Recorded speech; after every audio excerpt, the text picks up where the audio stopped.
Hello friends, this is my latest video. It's documenting a recent trip I did. I crewed on a yacht delivery from Puerto Rico to North Carolina. Ended up being by way of Bermuda due to a storm.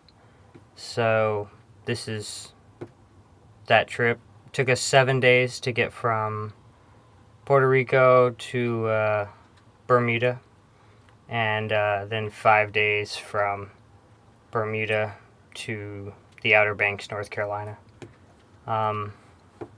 As I mentioned, we were sailing from Puerto Del Rey direct to the Outerbanks, and we're about 2 days from landfall, and Commander Weather Service contacted us and said if you can't make it by tomorrow night, you need to run for Bermuda due to a storm. So we turned and ran for Bermuda, which ended up being really cool. And spent a day in Bermuda, let the weather pass over us, and then headed back out and pushed on for the Outerbanks. So this video documents that as best as possible. I hope you enjoy it. If you like it, please subscribe, and enjoy.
We pushed off at around 11 a.m. and made our way to the fuel dock, where we topped off our tanks, filled up our 12 jerry cans, stowed them, and made our way out.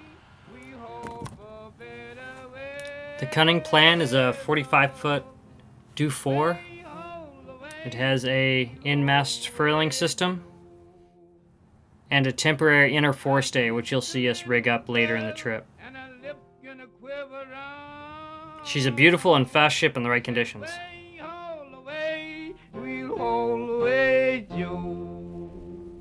Way down the Mississippi when the boat was overflowing, the boy says, way all the way, we will hold away you. Way all the way. Soon we were rounding Cape San Juan and making our way into the Atlantic Ocean. We will hold away you.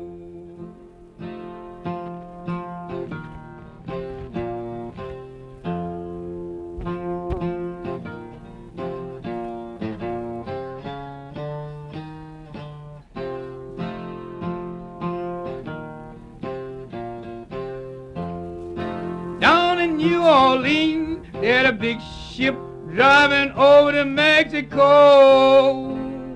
Boy says, way all away, we'll haul away, Joe.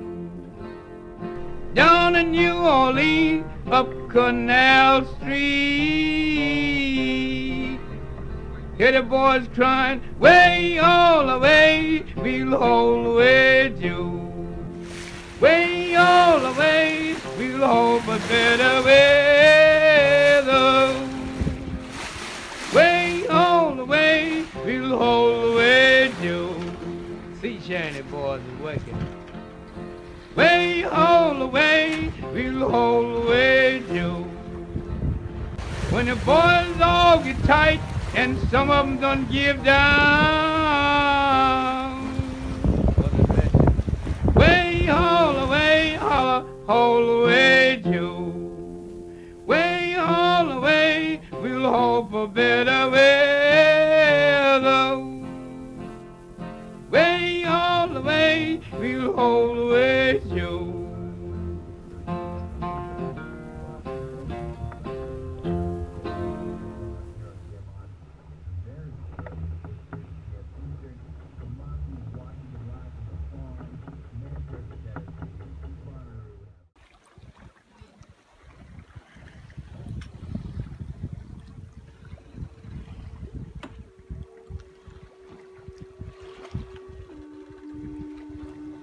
By far my favorite watch shift was the 3 a.m. to 6 a.m. shift.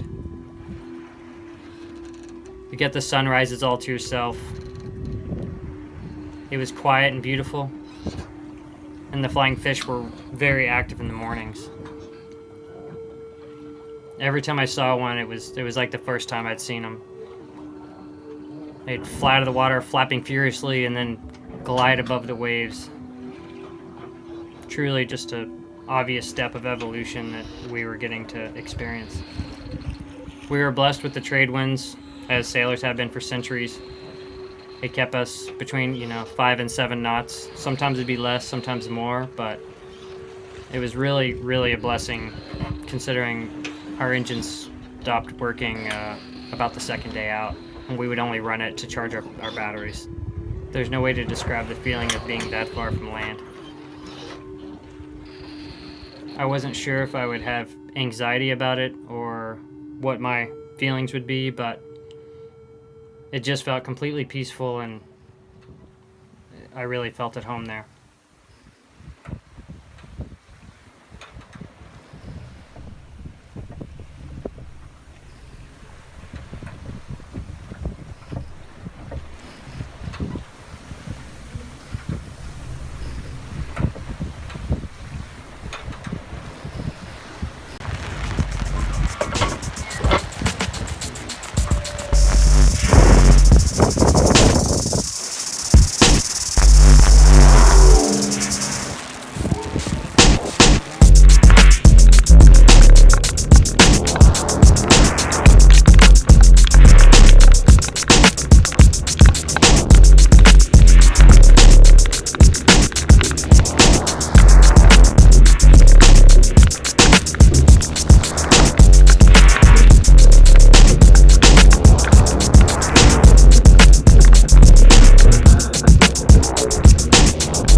wake up in the morning, love,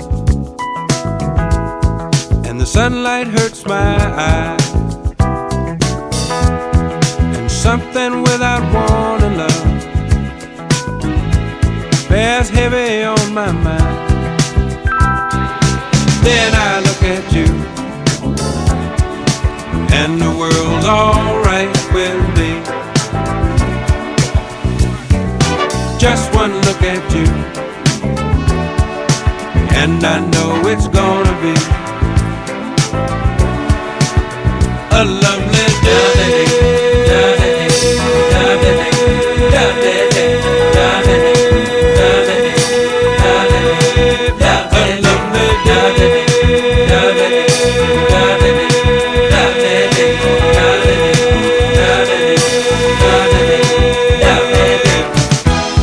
When the day that lies ahead of me seems impossible to face, when someone else instead of me always seems to know the way, then I look at you, and the world's alright with me. Just one look at you, and I know it's gonna be a lovely day.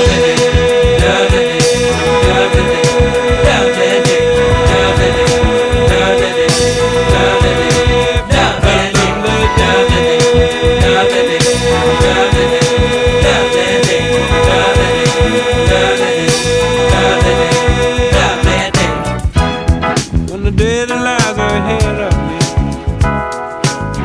seemed impossible to face,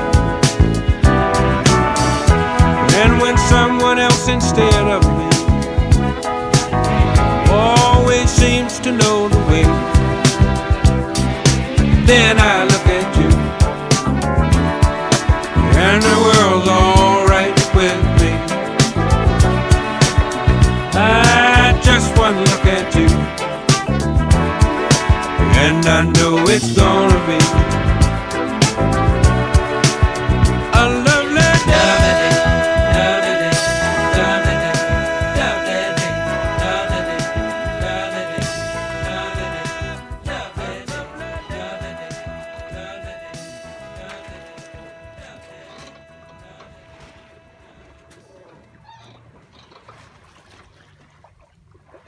On the 16th of June, we got an urgent email from our weather routing service, Commander Weather, telling us of a storm that was heading our way that had come off the East Coast and out of the Chesapeake. They told us that if we couldn't make it to the Outerbanks, North Carolina, in the next 24 hours, that we needed to turn and run for Bermuda immediately. So, Captain changed course, and we ran for Bermuda, contacting our friends and family of our decision.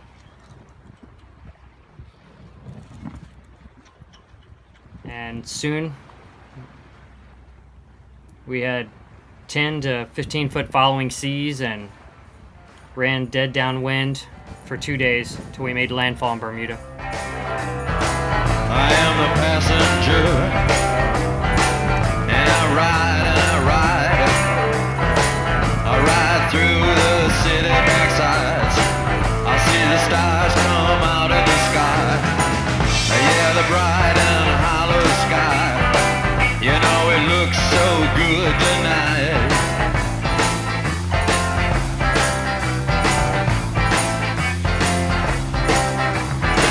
I am the passenger. I stay under glass.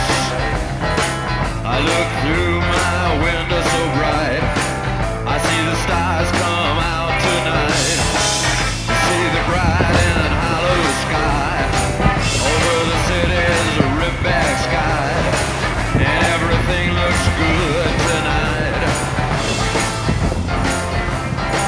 We're singing la la la la la la la. La la la la la la la.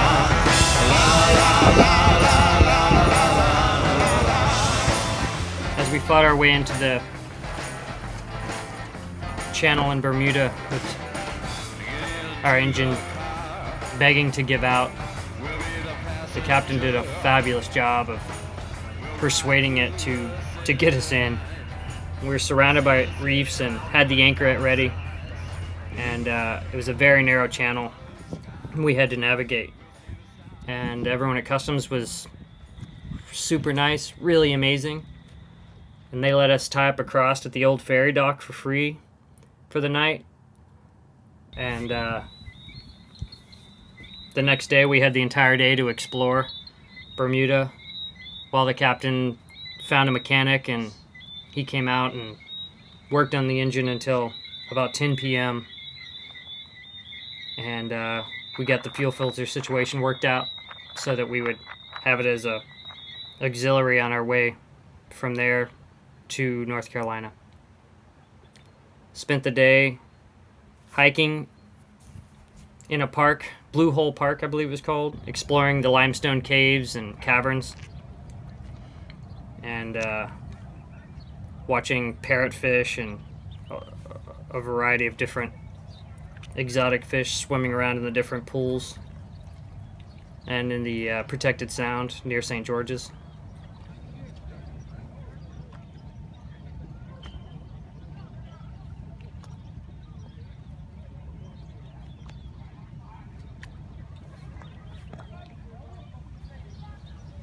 It was unique to feel like you were walking in a small village in Scotland, but know that you were in the middle of the Atlantic.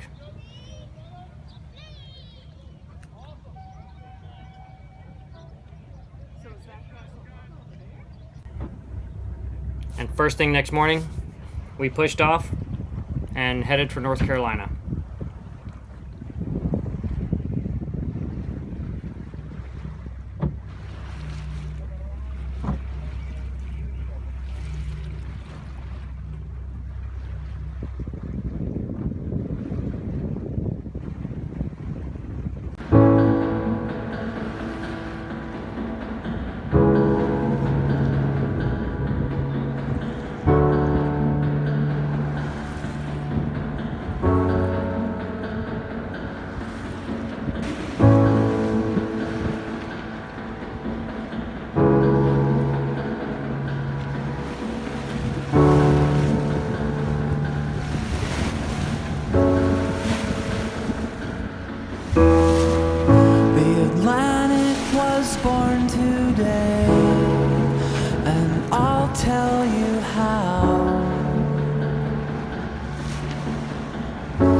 Clouds above opened up and let it out.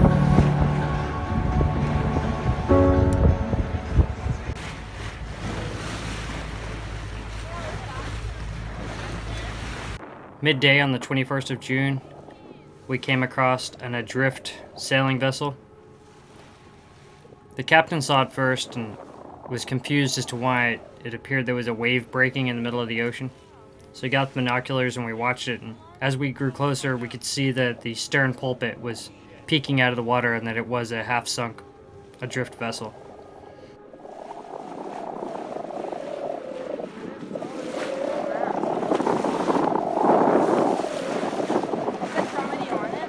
Ahoy! Ahoy!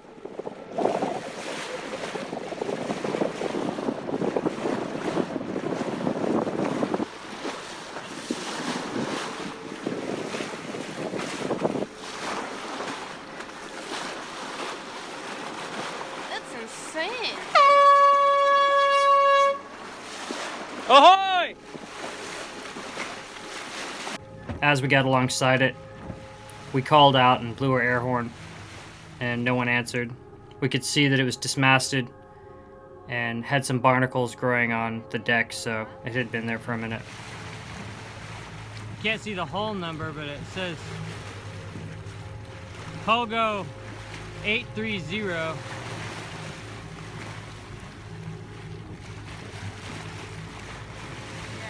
We contacted Bermuda Sea Rescue. They thanked us for the call and said that it had been reported once before, but they didn't have much information about it. It was really eerie to see a vessel adrift out at sea like this. We just hope that whoever was skippering it and on board made it off safely. If you're watching this and you know anything about this vessel, I would love to find out more.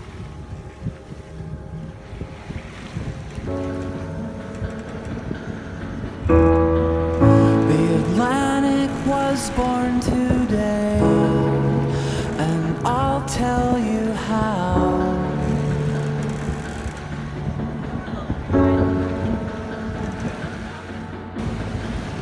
The clouds above opened up and let it out.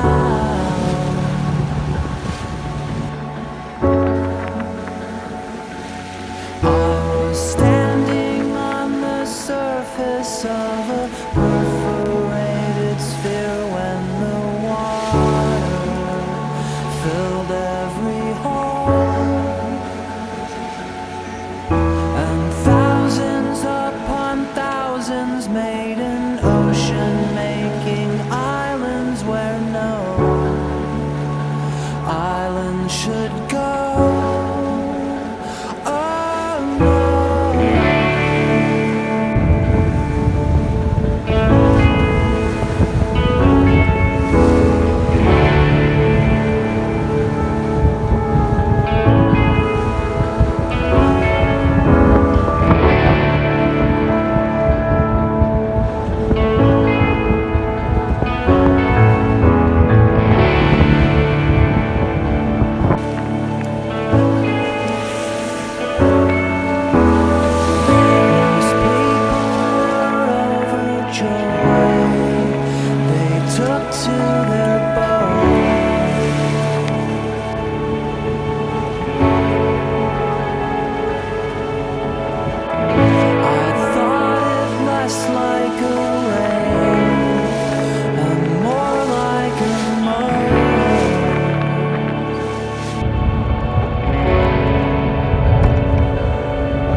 The Dufour being a very flat-bottomed boat, if you were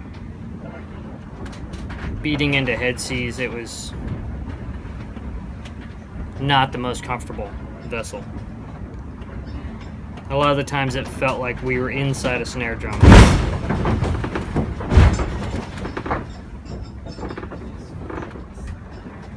I've edited a few clips together. I mean, some of them repeating to show effect.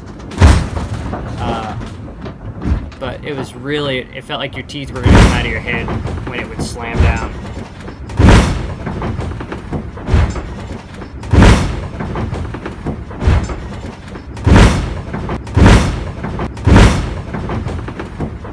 While these clips are edited for dramatic effect, it gives a better feeling of what it was like inside the ship. And poor Eve was he slept in the V-berth through a lot of it, and I'm not sure how. But eventually it got too bad, and we took turns hot bunking on our watch rotation.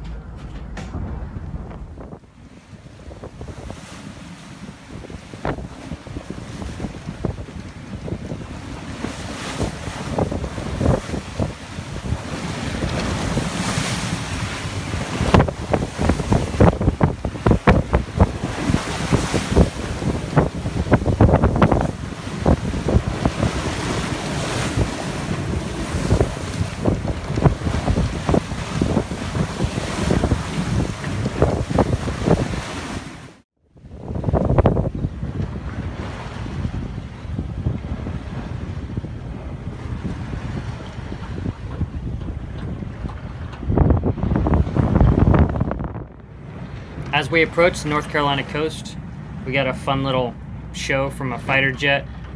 Banked very close to us and did a flip above us, which was pretty remarkable. We had heard the military on the radio telling some vessel to divert their course for 1 hour's time due to military exercises. Luckily, we just got a show and we didn't have to divert course.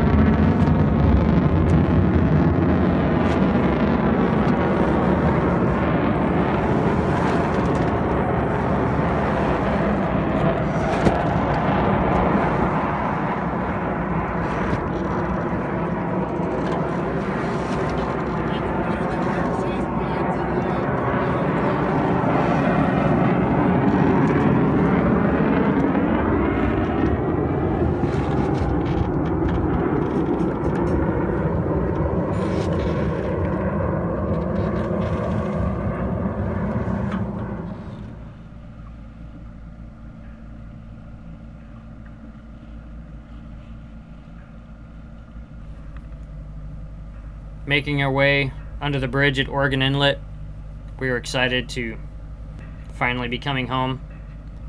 And the captain had all the printouts of the recent dredging and all the charts and everything you can imagine, because it's a really tricky thing to navigate the moving sandbanks in the Oregon Inlet and the North Carolina coast period.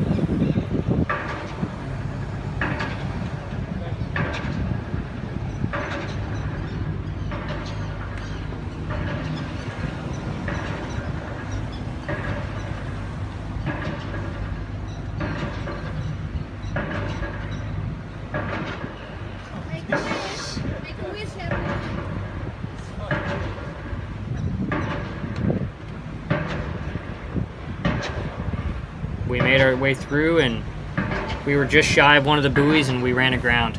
And in the efforts to get us off the sandbank, we lost our rudder. So within an hour or so of being in and tied up at the marina, now we had to drop anchor and wait for sea tow.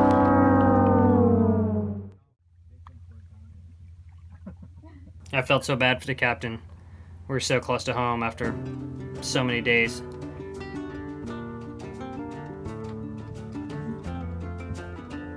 Sea tow showed up, tried to figure out how to tow a vessel with no rudder, which took a couple of attempts in different ways. And finally we were making our way to the marina and the boatyard that was going to be repairing. Hang on in case we go around.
can't thank the captain enough for having me on board to crew for this delivery. Wonderful crew and really beautiful experience. I hope you enjoyed the video. Way all the way, we hold for better weather. Way all the way, we'll hold with you. I kissed a little girl and her lips gonna quiver wrong. She says, way all the way, we'll hold with you. Way down the Mississippi when the boat was over.